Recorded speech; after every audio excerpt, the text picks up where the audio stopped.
Bonjour à toutes et à tous et bienvenue pour un nouveau podcast avec Michael Gundil. Alors aujourd'hui on fait un podcast qui est assez spécial, surtout dans cette période d'incertitude qui prête aux questions, et c'est pour ça qu'on a décidé d'apporter des réponses, d'expliquer en fait un peu le fonctionnement des différents acteurs du marché du complément et comment tout le monde s'adapte dans ce genre de situation pour arriver à continuer l'activité. Alors bonjour Michael, du coup tu avais des questions pour nous? La question que tout le monde se pose, c'est est-ce que vous livrez toujours? Alors, on livre toujours.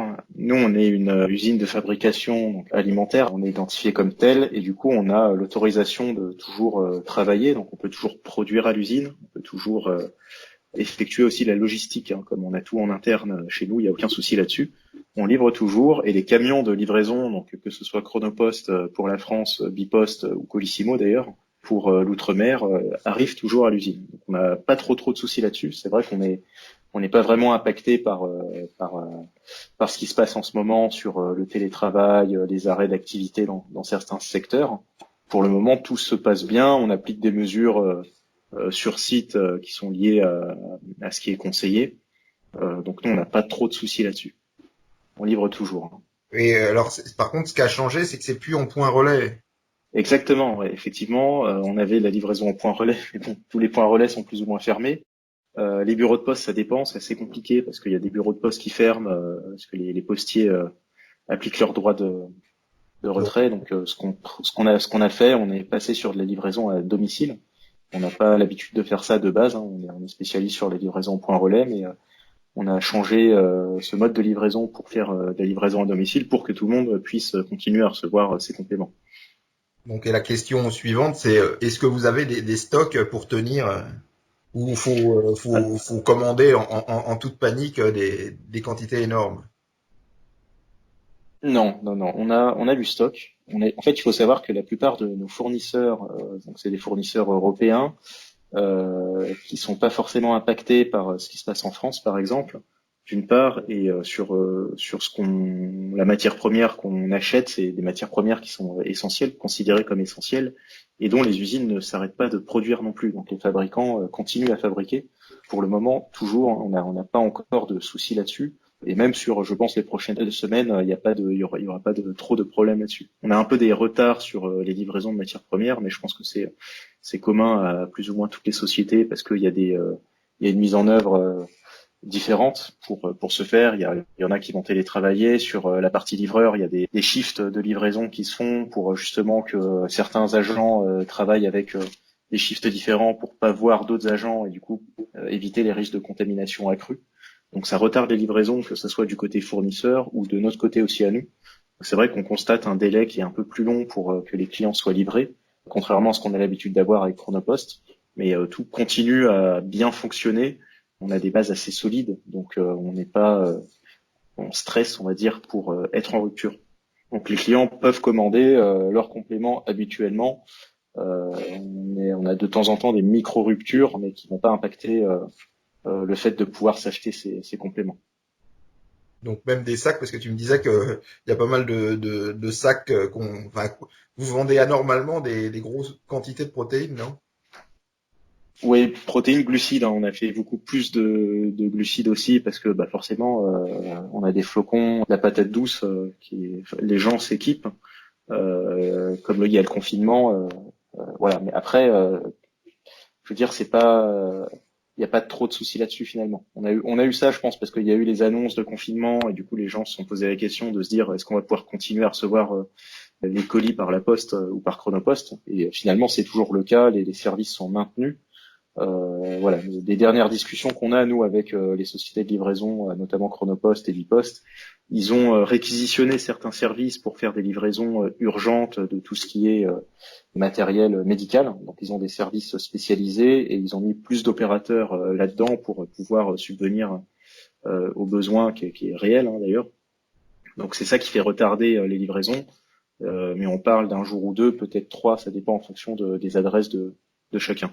Mais on n'a pas trop de soucis là-dessus non plus. Pas de panique. Voilà. Après, non, non, pas de panique, pas de panique. Après, ça dépend le volume, enfin combien tu consommes en fait. Si t'es quelqu'un de base qui prend pas mal, bah, autant se faire un petit stock au cas où tu serais plus livré, etc. Mais pour le moment, c'est pas d'actualité. On peut peut-être dire aux gens d'acheter par prévention, mais quoi qu'il arrive, si on commence à rencontrer des soucis, on le saura bien avant que ça s'arrête, et on fera de quoi qu'il arrive des annonces, que ce soit sur le site ou par email, pour prévenir les clients et leur dire que peut-être qu'on aura un arrêt de l'activité, mais ça, on le fera bien en amont, justement, pour pas pénaliser les gens. C'est un peu la marque de fabrique de la société, c'est de penser d'abord aux clients. Donc forcément, si on a un arrêté pour dire que l'usine doit fermer, ou que Chronopost nous informe qu'ils vont plus pouvoir faire les livraisons à partir de telle date, on préviendra bien en amont pour que tout le monde soit au courant et qu'il n'y ait pas de mauvaises surprises. Mais enfin, c'est peu probable parce que si tu confines les gens et puis que tu leur empêches les livraisons, enfin, ils sont pas à un Oui. paradoxe près, les gars. Mais bon, je crois qu'en Italie, même, ils ont maintenu tout ça. On a quelques clients qui sont, je pense, confinés en Italie et qui peuvent plus rentrer en France, mais ils arrivent à commander. Donc on arrive à leur livrer quelques produits Nutrimuscle sur le sol italien et ils les reçoivent bien. Donc voilà, c'est plus là où c'est plus compliqué en fait, c'est sur les livraisons qui sont hors Europe et hors dom-tom. Sur les dom-tom, on a encore une continuité du service. Sur les secteurs postaux, c'est pareil. Donc pour les militaires qui sont en opération, ils peuvent toujours commander. On n'a pas trop de soucis là-dessus parce que c'est la Poste des Armées qui gère ça. Mais sur les clients qui sont les consommateurs hors Europe, là c'est plus compliqué parce qu'il y a pas mal de vols du coup qui sont Ils sont des vols de fret notamment qui sont annulés. Donc voilà, enfin pour la France, Belgique, etc. Donc pas de panique. Donc psychologiquement, c'est Ouais, bien de trouver un peu de stock parce qu'on se dit ce qui est là est là. Mais bon, c'est vrai. Pour le moment, pas vraiment d'affolement, mais effectivement, en fait, on ne sait pas comment ça va s'orienter cette situation. Donc finalement, on est tous bloqués à la maison. Enfin, c'est soit maison, soit maison travail et pas vraiment d'autres choses à faire. Et on ne sait pas comment ça va se passer. Peut-être que si ça s'aggrave réellement et intensément, ils vont potentiellement dire on arrête les livraisons ou on se concentre sur quelque chose d'autre. Et là, à partir de ce moment-là, effectivement, ça sera plus compliqué de pouvoir s'approvisionner. Mais je sais pas. Pour le moment, c'est pas à l'heure du jour. Donc, on sait que sur les prochaines semaines, quoi qu'il arrive, on est tranquille. bon, Ça sera plus après si ça continue. Il faudra voir. et il y a rien qui manque en stock. Non, en fait, on a des retards d'approvisionnement qui fait que on a des micro ruptures qui sont sur le site, mais ça disparaît très vite. Donc, je pense que la plupart des gens ne le voient pas.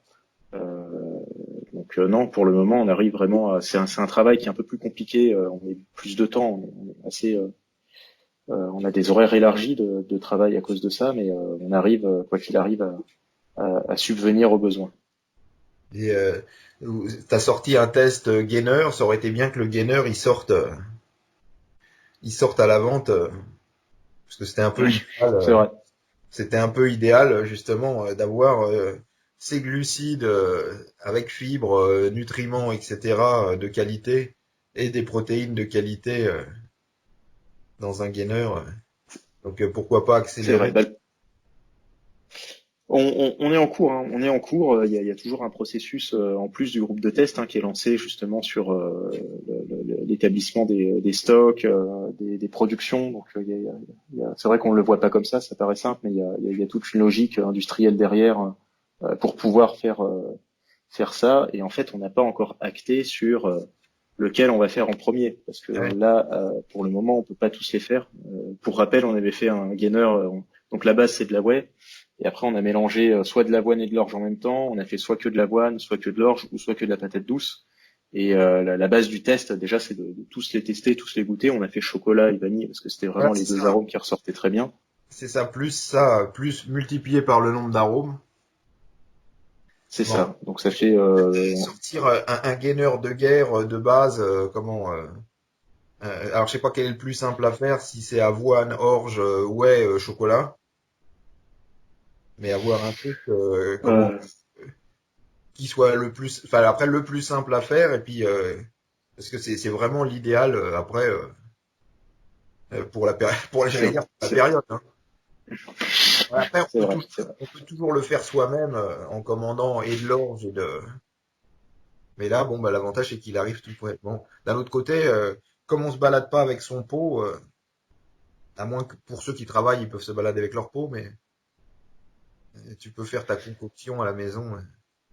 Ouais, il y en a beaucoup qui font leur mélange eux-mêmes. Là, ce qu'on a fait, c'est vraiment pour amener de la simplicité, pour que les gammes soient un peu plus claires en fait, hein, parce qu'on a déjà un hard gainer qui est le muscle mass, qui a une Ouais, grosse concentration de glucides, mais c'est des glucides d'absorption très rapide, etc. Donc c'est pour une autre tranche de personnes. Là, on voulait vraiment faire quelque chose qui puisse convenir au plus grand nombre, qui soit déjà mélangé avec nos dosages à nous et nos arômes à nous. Donc ça simplifie aussi, ça simplifie plutôt que d'acheter tout séparément, de tout mélanger soi-même, etc. mais c'était pas mal d'avoir de ça en stock, quoi. C'est un peu la base au niveau des C'est vrai, calories. c'est vrai. Alors, on peut peut-être faire un sondage sur les réseaux pour voir et pourquoi pas en lancer un d'urgence, on va dire, pour pallier à la crise actuelle, et puis on pourra en faire un deuxième plus tard si jamais il y a de la demande pour d'autres mélanges. Mais enfin, ouais, mais ça me semble être une bonne idée. C'est Toi, vrai. toi, tu les as goûtés aussi. Ouais, ouais, ouais. Bah, au point de vue goût, il y a pas. Si la patate douce, c'est un peu plus le plus dur. Après, entre l'avoine et avoine orge, je saurais même pas trop dire la différence. Enfin, moi, je préfère le chocolat, Hmm. déjà. Mais comment la vanille est pas mal, hein, mais je préfère toujours le chocolat. Alors, c'est du chocolat bio aussi, Ouais, c'est du c'est cacao maigre dégraissé bio. bio. Mais par contre, vous avez pas fait avec stevia. C'est sucralose. Non, alors en fait, ouais, c'est du sucralose pour le moment parce que on fera une gamme avec, je pense, avec de la stevia. On est toujours en test en fait sur l'aromatisation avec la stevia, qui est légèrement plus compliqué à manier parce il y a un petit arrière-goût, même si sur la stevia qu'on a, elle est plutôt bonne qualité et je trouve qu'on n'a pas vraiment l'arrière-goût. Mais c'est une histoire de dosage aussi. Il n'y a pas d'arrière-goût, mais c'est pas tout à fait le goût du sucre non plus. C'est ça, c'est un goût qui est légèrement différent et du coup on doit Un peu caramel. ouais, ouais, ouais. On a une formulation qui est légèrement différente. En fait, on est toujours en test là-dessus pour avoir un goût qui ressorte plus ou moins comme les mélanges sucralose qu'on a, mais avec la stevia et qui amènerait sur une gamme un peu plus. Euh, À 100% bio, quoi. c'est ça, c'est ça. Et par contre, Ouais. moi, j'ai essayé alors le monk, ce qui est pas encore autorisé en Europe, et ben ça se marie mieux avec enfin, ça cache pas mal le goût de la patate douce, le monk, qui est un fruit chinois, mais enfin, il a été produit largement avant le coronavirus, mais ça se marie pas mal parce que pareil, ça a un gros arrière-goût, mais qui est très différent de la stevia. Donc c'est un édulcorant naturel d'un fruit. Je pense que dans le futur, il sera autorisé en Europe, mais pas tout de suite, quoi. Ouais, bah, il me semble qu'ils sont déjà en train de faire. J'avais vu sur le. Ils sont en train d'essayer de le faire immatriculer en Europe. Là, c'est en train Bah, d'être en consultation. parce que ça fait au moins 5 ans que ça existe, donc forcément que.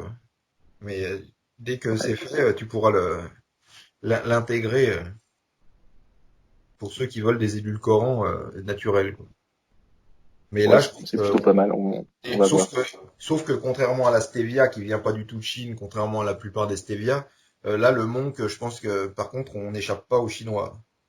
Après, ce Non, sera non, non. niche. Bah déjà, c'est de base la région de production, donc forcément, c'est plus C'est facile ça. d'en avoir là-bas. Le travail qui va être à faire, c'est vraiment de sélectionner les bons producteurs, et ça prend beaucoup de temps, surtout en Chine, parce qu'on a des données qui sont très contradictoires entre ce qu'ils nous envoient et ce qu'il y a réellement, etc. Et, il y a un gros travail de recherche qui est à faire.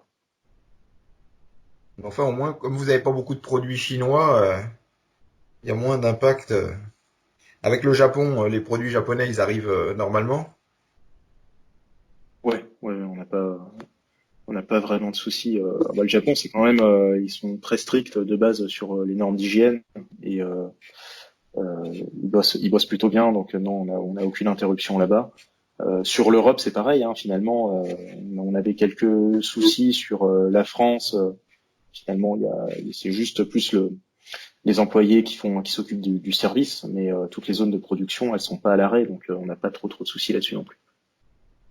Et sur la Chine, bizarrement, on n'a pas non plus de problème parce que on est avec des fournisseurs qui sont pas forcément dans cette région ou dans les régions contaminées et qui ont des usines qui sont gérées un peu selon les normes européennes de qualité et du coup c'est beaucoup moins impactant. Donc c'est aussi des sites de production qui marchent plutôt bien et qui n'ont pas vraiment ce genre de soucis, qui ont déjà des mesures d'hygiène. Enfin, le virus a apporté, je pense, un bien sur certaines productions ou certaines usines et dans certaines entreprises qui appliquaient pas forcément des mesures d'hygiène strictes, mais pour notamment les Japonais et les usines où nous on s'approvisionne, il n'y a pas vraiment de différence parce que c'est des mesures qui sont déjà sur place et qui sont déjà établies. Donc il n'y a pas trop de soucis là-dessus finalement. Donc on peut rassurer les gens, alors qu'on pourrait leur dire qu'il faut qu'ils achètent en urgence, mais donc on peut les rassurer quand même que. Ouais.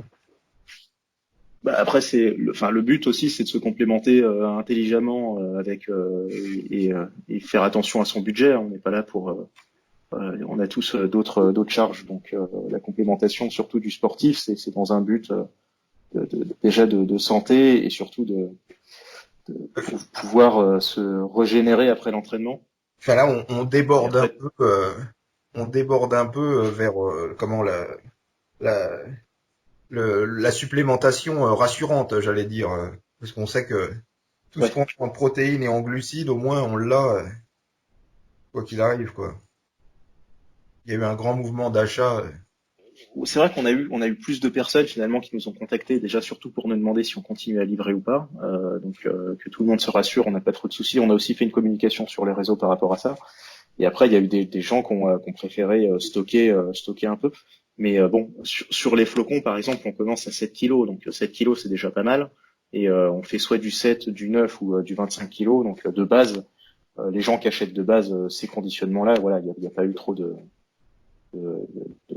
surconsommation de ces sacs-là, on va dire. Voilà, donc on termine là-dessus déjà pour cette première partie du podcast et on se retrouve très vite pour une deuxième partie où là on va aborder la complémentation pendant le confinement et qu'est-ce qui est bon de prendre pour ses défenses immunitaires notamment. On va voir ça avec un regroupement d'études qui a été publié il n'y a pas si longtemps que ça et c'est assez intéressant de se pencher là-dessus. Et donc on se retrouve très très vite. À bientôt.